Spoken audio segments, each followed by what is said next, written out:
Ayan, may ginagawa dito sa gilid dito sa labas. So sabi ni Imas, magdilig daw ako.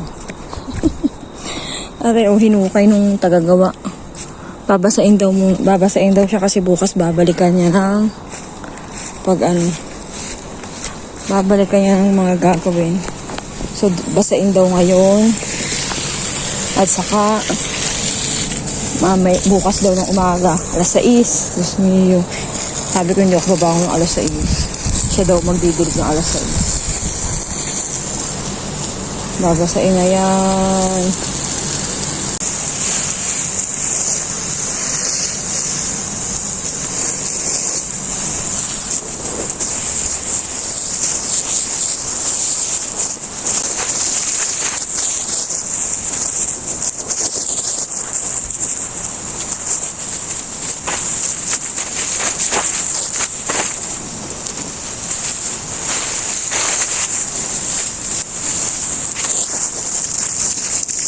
Kaya natapos ko ng diligan yung mga gamit ng magagawa bukas. Ayusin kasi yung automatic na pandilig dito kasi nga is hindi na nagbubuga ng ayan binungkal niya hanggang doon.